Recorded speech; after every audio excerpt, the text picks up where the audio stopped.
नमस्कार, स्वागत है आपका। आपके साथ मैं हूं रंजना सिंह राठौड़। पाकिस्तान की सीमा के करीब भारतीय वायुसेना अपना पराक्रम दिखा रही है। जोधपुर एयरबेस पर भारत और फ्रांस की वायुसेना गरुड़ साथ युद्ध अभ्यास कर रहे हैं। इस युद्ध अभ्यास का सबसे बड़ा आकर्षण है राफेल। जहां एक और भारत और फ्रांस का राफेल आसमान की अनंत ऊंचाई में रणकौशल दिखाएंगे, तो वहीं भारत और फ्रांस के संयुक्त युद्ध अभ्यास में राफेल के साथ साथ सुखोई, जगुआर और तेजस जैसे फाइटर जेट हिस्सा ले रहे हैं। तो वहीं इस वॉर एक्सरसाइज में लाइट कॉम्बैट हेलीकॉप्टर्स, अवॉक्स विमान और हवा में तेल भरने वाले टैंकर्स भी हिस्सा ले रहे हैं।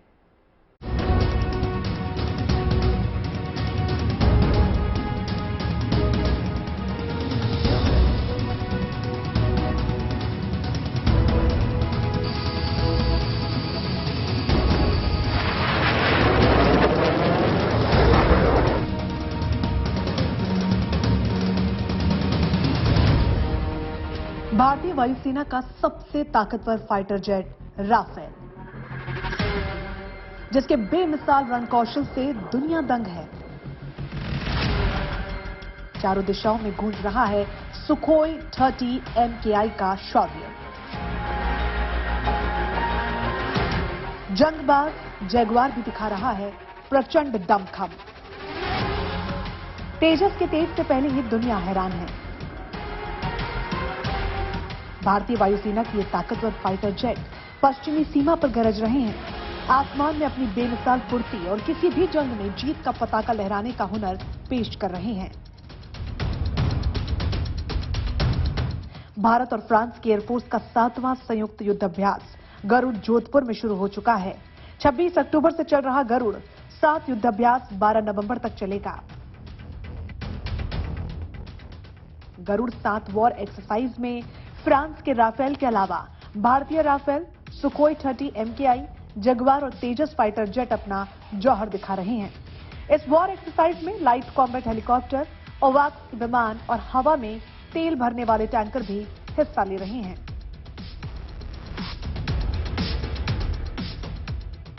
एयरफोर्स का युद्धाभ्यास थल सेना के युद्धाभ्यास से कई मायनों में अलग होता है। इसमें थल सेना के समान गोला बारूद काम में नहीं लिया जाता। तकनीक का बहुत ज्यादा इस्तेमाल किया जाता है। इस युद्धाभ्यास में भी टारगेट पर हमले बोले जाते हैं, लेकिन डमी मिसाइलों के जरिए निशाना कितना सटीक रहा, ये सब कुछ रिकॉर्ड होता जाता है। जमीन पर वापस आने के बाद डेटा निकालकर इसकी जांच की जाती है और इसके बाद सभी पायलट्स को उनकी कमियों के बारे में बताया जाता है। नाउ ये जो युद्ध अभ्यास हैं, इनकी बहुत बड़ी जो है महत्वता है, क्योंकि इन युद्ध अभ्यास के दौरान हमारे को एक दूसरे से बहुत कुछ सीखने को मिलता है। हम जो अपोजिंग दूसरी फोर्सेज हैं उनसे सीखते हैं और वो हमसे सीखते हैं, और उससे हमारी जो है जो फाइटिंग कैपेबिलिटी है और जो हमारी टैक्टिक्स हैं, प्लानिंग है, स्ट्रेटेजी है, उन सब में बहुत ही जो है एक तरह से बहुत इम्प्रूवमेंट आता है। क्योंकि सारी चीज़ें हम भी नहीं जानते, सारे दूसरे पक्ष को भी नहीं मालूम है, तो हम एक दूसरे से सीख कर ही जो है अपनी नॉलेज, अपना ज्ञान बढ़ाते हैं और अपनी जो फाइटिंग कैपेबिलिटी को और भी एनहांस करते हैं, मजबूत करते हैं। जोधपुर में चल रहे भारत फ्रांस के संयुक्त युद्धाभ्यास के जरिए दोनों एयरफोर्स के पायलट्स एक दूसरे के साथ अपने अनुभव साझा कर रहे हैं, ताकि जंग के मुश्किल हालातों में चूक की कोई गुंजाइश न रहे। इस युद्धाभ्यास के मायने क्या हैं? इंडियन एयरफोर्स और देश के पायलटों को कितना फायदा मिलेगा? दोनों देशों की एयरफोर्स के बीच गरुड़ सीरीज के 6 युद्धाभ्यास हो चुके हैं और उनमें से 3 भारत में और 3 फ्रांस में हुए हैं। साल 2003 में पहला युद्धाभ्यास वायुसेना स्टेशन ग्वालियर में हुआ था। तीसरा वॉर एक्सरसाइज साल 2006 में कलाई कुंडा में हुआ, जबकि साल 2014 में 5वां युद्धाभ्यास जोधपुर में आयोजित किया गया था। बताया जाता है कि साल 2014 में जोधपुर में हुए युद्धाभ्यास के बाद ही भारत के राफेल खरीदने के सौदे ने तेजी पकड़ी थी और आज राफेल इंडियन एयरफोर्स का हिस्सा बन चुका है। जोधपुर के आसमान में 2 साल पहले भारत और फ्रांस के फाइटर जेट राफेल के बीच रोमांचक मुकाबला हो चुका है। डेजर्ट नाइट नाम का ये युद्ध अभ्यास जोधपुर एयरबेस पर हुआ था। जोधपुर एयरबेस काफी पुराना होने के साथ ही पश्चिमी सीमा का सबसे महत्वपूर्ण एयरबेस भी माना जाता है। जोधपुर एयरबेस को युद्धाभ्यास के लिए क्यों चुना गया? वॉर एक्सरसाइज में विमानों के समूह को दो हिस्सों में बांटा जाता है, एक दुश्मन का और एक मेजबान का। इसके बाद शुरू होती है आसमान में मशक्कत। आसमान में दोनों टीमें अपना अपना दायरा तय कर लेती हैं, जिसके बाद एक दूसरे के इलाकों में दाखिल होने की जद्दोजहद शुरू हो जाती है। दुश्मन के इलाके में दाखिल होकर काल्पनिक लक्ष्य पर न केवल हमला करना होता है, बल्कि दुश्मन देश के फाइटर्स को खुद को बचाते हुए सकुशल वापस भी लौटना होता है। जोधपुर में चल रहे भारत फ्रांस के संयुक्त युद्धाभ्यास में दोनों देशों की सेनाओं के बीच अनुभवों का आदान प्रदान तो होगा ही, साथ ही दोनों देशों के बीच द्विपक्षीय संबंधों को भी मजबूती मिलेगी। Bureau report, good news today. Bharat Uttarakhand के औली में अमेरिका के साथ मिलिट्री ड्रिल आयोजित करने वाला है। ये 15वां मौका होगा जब दोनों देश एक साथ युद्ध अभ्यास करेंगे। ये सैन्य अभ्यास बर्फीले इलाके में होगा और वो भी ठंड के दिनों में। गलवान में जो कुछ भी हुआ उसके बाद भारत ने खुद को और मजबूत करने की तैयारी कर ली है। देखिए, गलवान समुद्र तल से 14,000 फीट की ऊंचाई पर है, लिहाजा अगर आगे भी ऐसी भिड़ंत की नौबत आई तो भारतीय जवान पहले से करारा जवाब देने के लिए तैयार रहेंगे और शायद इसी के लिए उत्तराखंड में यह युद्धाभ्यास होगा।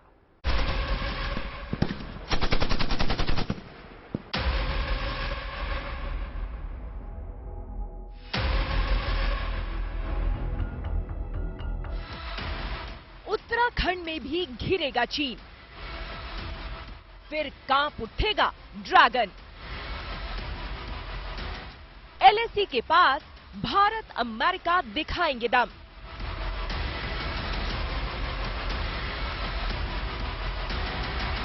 जी हां, चीन को घेरने के लिए भारत का एक और प्लान तैयार हो चुका है। इस बार इसे अमली जामा पहनाया जाएगा उत्तराखंड के औली में, जहां 15 नवंबर से मिलिट्री ड्रिल शुरू होगी। बड़ी बात यह है कि इस मिलिट्री ड्रिल में अमेरिका भी शामिल हो रहा है, यानी चीन के दुश्मन देश अमेरिका के भारत आने और वो भी चीन सीमा के पास पहुंचने से जिनपिंग की सेना में हड़कंप जरूर मच रहा होगा। ये एक बहुत बड़ा डेवलपमेंट है और अच्छा है, क्योंकि आपकी जितने कंटीजेंसीज हैं वो प्लान्स का हिस्सा है। ये कंटीजेंसी जब यदि वॉर एक्सकलेट होती है तो कंटीजेंसी में ये आनी चाहिए, और ये एक बहुत बड़ा डिटरेंस भी होगा। चाइना के लिए बहुत बड़ा डिटरेंस है। भारत ने इससे पहले 2014, 2016 और 2018 में भी उत्तराखंड में इसी तरह के सालाना अभ्यास की मेजबानी की थी, लेकिन उन सभी अभ्यासों को थोड़े निचले इलाकों में आयोजित किया गया था। उस दौरान एलएसी से दूरी 300 किलोमीटर की रही, लेकिन इस बार ये अभ्यास चीन के गिरेबा में झांक कर होगा। दरअसल भारत और अमेरिका की सेनाएं एलएसी के पास ये हाई एल्टीट्यूड मिलिट्री एक्सरसाइज करने जा रही है। इसकी दूरी चीन सीमा से करीब 100 किलोमीटर भी नहीं होगी। ये सैन्य अभ्यास 15 नवंबर से 2 दिसंबर तक चलेगा, यानी 2 हफ्तों तक चीनी सेना की जान हलक में अटकी रहेगी। अमेरिकन ट्रुप्स की एक्सरसाइजेज उत्तराखंड में तकरीबन 2-3 बार हो चुकी है। एक में मैं एडीजी इन्फेंट्री रहा हूं, मैंने खुद उनके साथ ये किया हूं, एक्सरसाइज किए हैं, और इसी तरह जो कुमाऊं का रानी खेत का क्षेत्र है वहां हुआ है एक तरह का एक्सरसाइज। ये पूरा युद्धाभ्यास करीब 10,000 फीट की ऊंचाई पर होगा। कहा जा रहा है कि इस अभ्यास में दोनों देशों के करीब 700 सैनिक शामिल रहेंगे, यानी एक तरफ से 350 जवान होंगे। इनके सामने पहाड़ों और बेहद ठंडे इलाकों में इंटीग्रेटेड बैटल ग्रुप्स में चुनौती रखी जाएगी, ताकि वो युद्ध की अपनी तैयारियों को परख सके। भारत और अमेरिका की सेनाओं के बीच हर साल ये मिलिट्री एक्सरसाइज होती है। एक साल ये एक्सरसाइज भारत में करवाई जाती है और दूसरे साल अमेरिका में आयोजित होती है। पिछले साल ये युद्धाभ्यास अमेरिका के अलास्का में हुआ था, इसलिए इस साल ये एक्सरसाइज भारत में होगी। तो हमारा जो डायरेक्ट 100% इन्वॉल्वमेंट के अलावा रिस्ट्रेन्ड इन्वॉल्वमेंट प्लस हमारी जो अपनी है कि बायलैटरल हमारा प्रॉब्लम है, इंडो पैसिफिक में क्वाड रहेंगे क्योंकि हमारा ओपन एंड फ्री होना चाहिए। तो बहुत सारी हम भी बड़े संभल के बड़ा फूक करके, और क्योंकि देखिए डायरेक्ट कन्फ्रंटेशन चाइना का यदि हमारे नॉर्दर्न बॉर्डर्स में होता है, यदि इंडो पैसिफिक में बढ़ाता है तो जरूर सारी फोर्सेस जो इस इलाके में कर रही हैं जद्दोजहद और स्ट्रैटेजिक जो अलायंसेस नहीं है, मिलिट्री अलायंसेस कहीं नहीं है, मगर हाँ वो जो साथ मिलकर के जब आते हैं और उसको किया जाएगा, उसको free and fair Indo Pacific rule based order all over the world जो हमारी, मगर जो हमारी ये है जो हमारी बॉर्डर्स की है उसके अंदर में हमारी क्लियरिटी है, वो हम खुद हमारी कैपेबिलिटी होनी चाहिए, कैपेसिटी होनी चाहिए, और उसके ऊपर हम बहुत जोर से काम कर रहे हैं। चीन लंबे समय से निगाहें भारतीय इलाकों पर टिकाए हुए है, लेकिन अब वो हर तरफ से घिरता दिख रहा है। अभी हाल ही में प्रधानमंत्री मोदी ने भी चीन सीमा के पास माणा में कई परियोजनाओं का शिलान्यास किया था। इनमें 2 सड़क प्रोजेक्ट भी शामिल हैं। इनसे सेना को सरहद के पास तुरंत पहुंचने में काफी आसानी होगी। सेना के जवान साल भर अब इस कठिन पहाड़ी इलाके में पहुंच पाएंगे।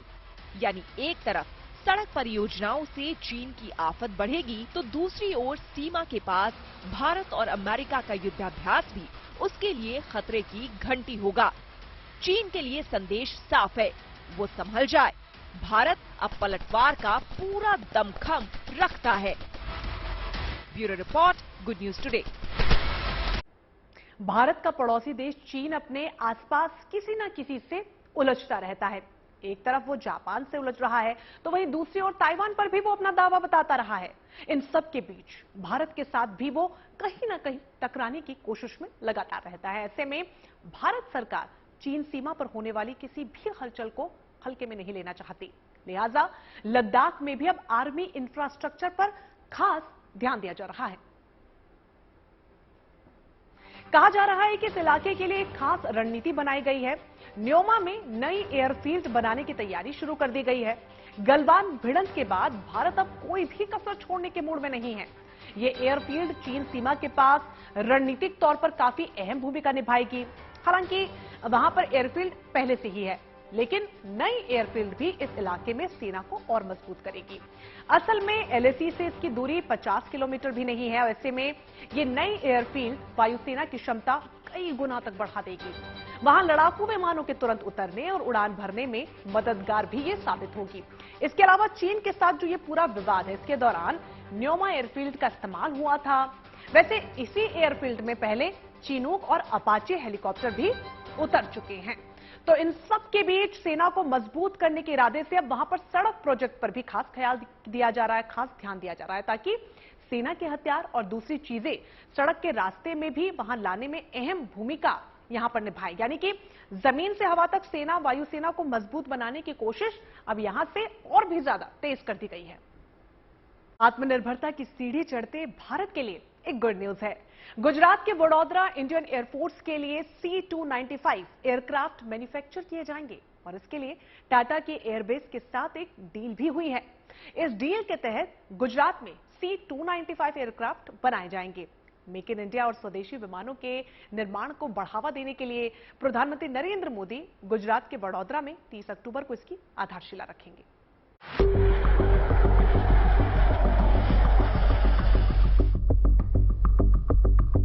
आत्मनिर्भर भारत की दिशा में बड़ा कदम।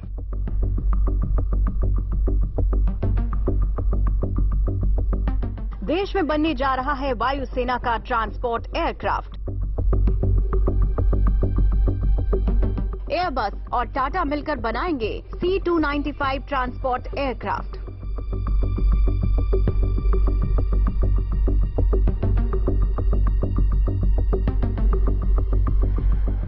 जी हां, रक्षा के क्षेत्र में आत्मनिर्भरता की सीढ़ी पर कदम दर कदम बढ़ते जा रहे भारत के लिए गुड न्यूज आई है।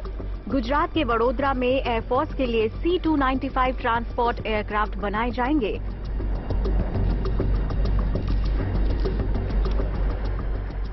इसके लिए टाटा ने यूरोपियन कंपनी एयरबस के साथ मिलकर डील की है। खास बात है कि देश में अभी तक इस तरह के एयरक्राफ्ट नहीं बनाए जाते थे। ये पहली बार है जब C-295 एयरक्राफ्ट का निर्माण यूरोप के बाहर होने जा रहा है। इस प्रोजेक्ट की कुल लागत 21,935 करोड़ रुपए बताई जा रही है। पीएम मोदी रविवार यानी 30 अक्टूबर को वडोदरा में इसके प्लांट की आधारशिला रखने वाले हैं। आपको बताते हैं इस एयरक्राफ्ट की कुछ खासियतें।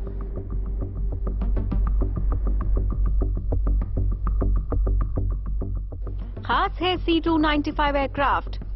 C-295M एक ट्विन टर्बोप्रॉप ट्रांसपोर्ट एयरक्राफ्ट है।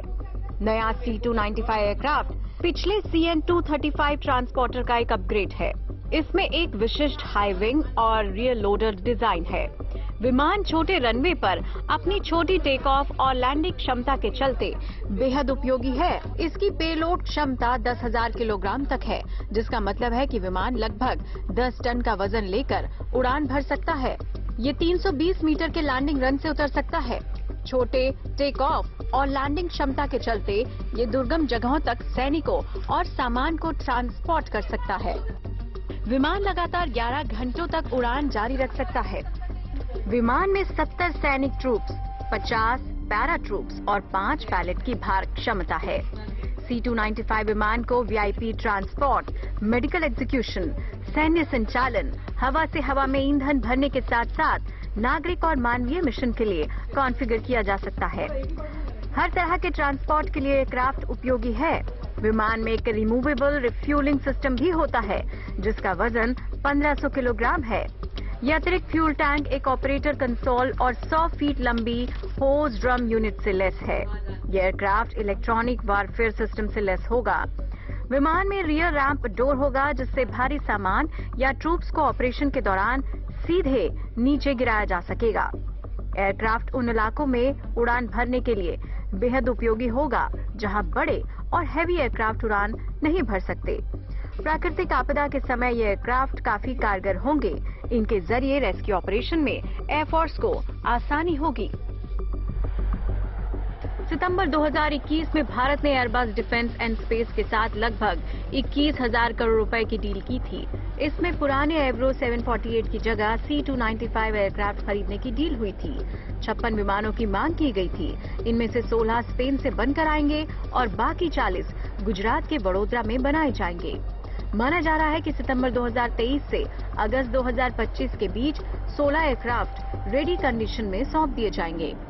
देश में बने विमानों की आपूर्ति 2026 से 2031 तक की जाएगी। आपको बता दें कि स्पेन ने मार्च 2020 में कोरोना वायरस के खिलाफ लड़ाई के लिए कैनरी द्वीप समूह को मेडिकल आपूर्ति पहुंचाने के लिए 2 C-295 टैक्टिकल ट्रांसपोर्ट विमान तैनात किए थे। इसी से आप इसकी अहमियत का अंदाजा लगा सकते हैं। जाहिर है हिंदुस्तान में ही इनका निर्माण पीएम मोदी के लगातार डिफेंस फील्ड को आत्मनिर्भर बनाने के सपने को पूरा करने की कड़ी में एक शानदार कदम है।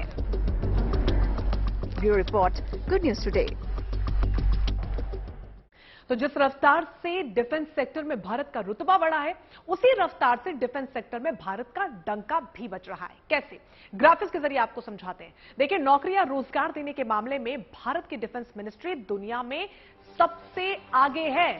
स्टेटिस्टा की एक रिपोर्ट में भारत की डिफेंस मिनिस्ट्री को दुनिया का सबसे बड़ा एम्प्लॉयर बताया गया। ये अपने आप में गुड न्यूज। इस मामले में अमेरिका दूसरे और चीन तीसरे नंबर पे, दोनों बड़े देश भारत से पीछे। स्टेटिस्टा के मुताबिक भारत सरकार ने रक्षा विभाग में 29.2 लाख लोगों को नौकरी दी है। तो ये नौकरियां तीनों सेनाओं के सभी डिपार्टमेंट में दी गई है। देखिए, भारत के बाद अमेरिकी डिफेंस मिनिस्ट्री का नंबर आता है और यहां पर 29.1 लाख लोगों को नौकरी दी गई है। तो वहीं चीन की पीपल्स लिबरेशन आर्मी ने 25 लाख लोगों को नौकरी दी है।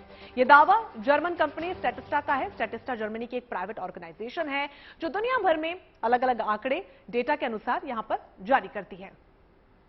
तो आइए अब आपको बताते हैं सेना पर सबसे ज्यादा खर्च करने वाले दुनिया के टॉप 10 देशों के नाम।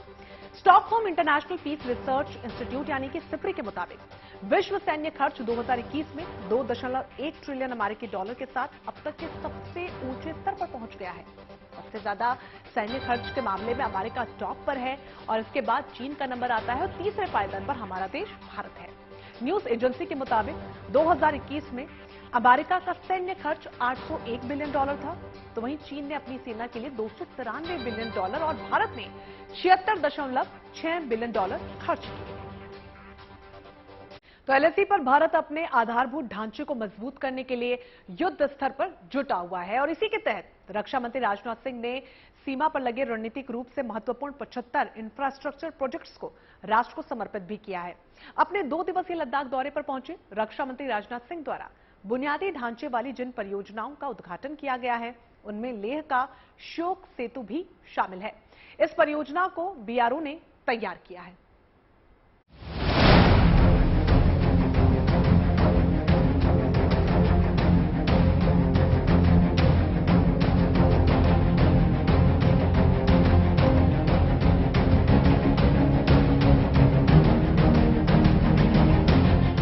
लेह लद्दाख में ये नए भारत को प्रगति पर ले जाने का रास्ता तैयार हुआ है। दरअसल गलवान घाटी तक टैंक पहुंचाने के इरादे से भारत ने पूर्वी लद्दाख की शोक नदी पर एक नया पुल बनाकर तैयार कर लिया है। करीब 14,000 फीट की ऊंचाई पर यह पुल बेहद सामरिक सड़क DSDBO पर तैयार किया गया है। लेह लद्दाख पहुंचे रक्षा मंत्री राजनाथ सिंह ने खुद शोक सेतु का उद्घाटन किया। ये क्लास 70 ब्रिज है, यानी इस पर 70 टन तक का वाहन और टैंक आसानी से गुजर सकता है। इस मौके पर रक्षा मंत्री राजनाथ सिंह ने कहा कि ये पुल सामरिक महत्व का होगा क्योंकि ये सशस्त्र बलों को रसद और आवागमन की सुविधा प्रदान करेगा। इस प्रोजेक्ट में देश के दूर दराज इलाकों में स्थित ब्रिजेज, रोड्स, हेलीपैड और कार्बन न्यूट्रल हैबिटेट आदि शामिल हैं। एक साथ इतनी बड़ी संख्या में इंफ्रास्ट्रक्चर प्रोडक्ट्स का उद्घाटन अपने आप में एक बड़ा रिकॉर्ड है। दुर्बुक शोक दौलत बैग ओल्डी रोड पर 120 मीटर लंबे शोक सेतु को लेकर जानकारों की भी यही राय है कि सड़क के बनने और शोक नदी पर पुल बनाने से चीन भन्ना गया था और मई 2020 में गलवान घाटी में हिंसा और तनातनी का एक बड़ा कारण बना था। लेकिन अब भारत ने शोक नदी पर दूसरा पुल बनाकर अपने इरादे साफ कर दिए हैं। There is a lot which needs to be done, lot of infrastructure we need to build up, and it is difficult also because the terrain on our side is much difficult than the terrain on the Chinese side. So we have a lot to catch up.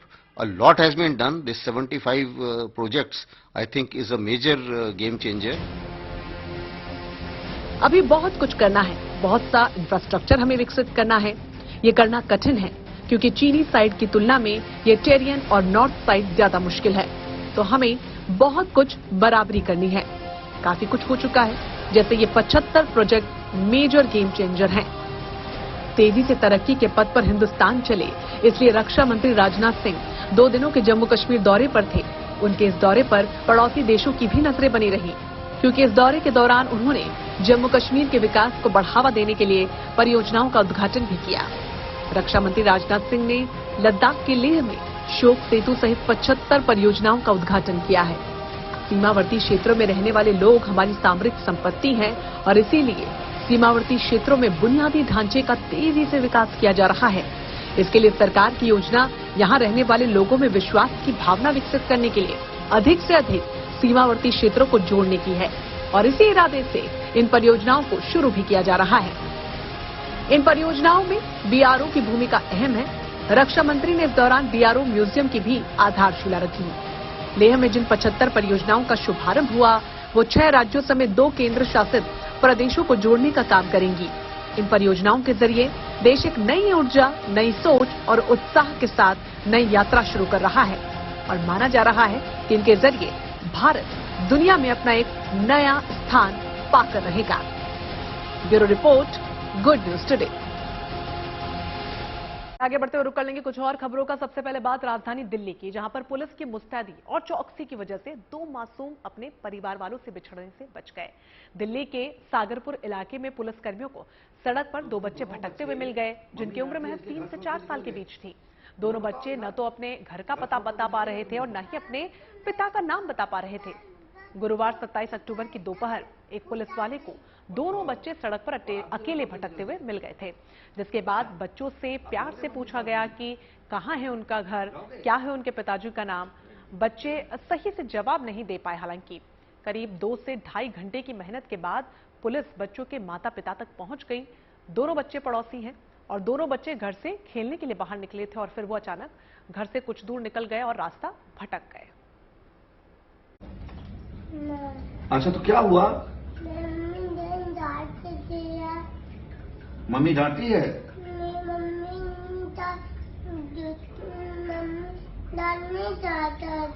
घर नहीं जाओगे?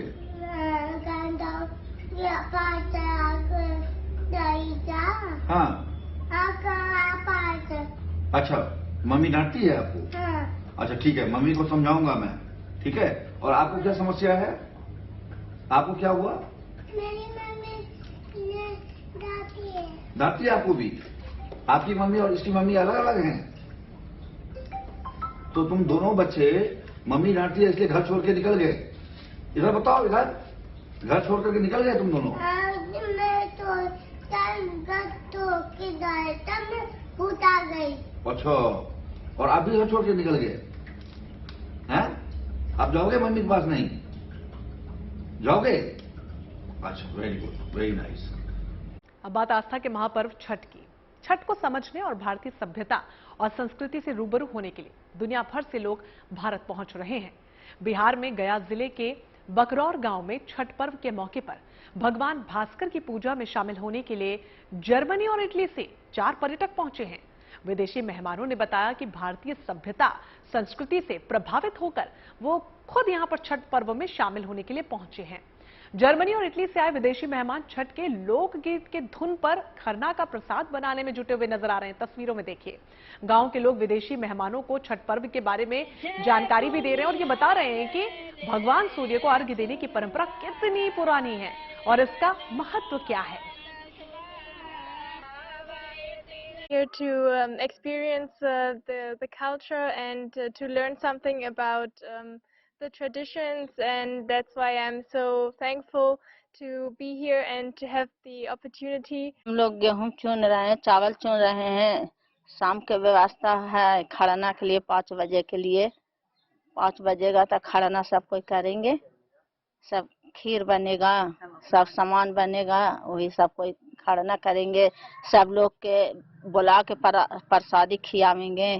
तो हम लोग को तो अच्छा लग रहा है, विदेशी लोग है तो लोग मिलजुल के देख रहा है, कर रहा है कि कैसा इंडिया में होता है। इसी के साथ हमारी इस खास पेशकश में फिलहाल के लिए बस इतना ही, लेकिन बाकी तमाम अच्छी खबरों के लिए आप देखते रहिए गुड न्यूज टुडे।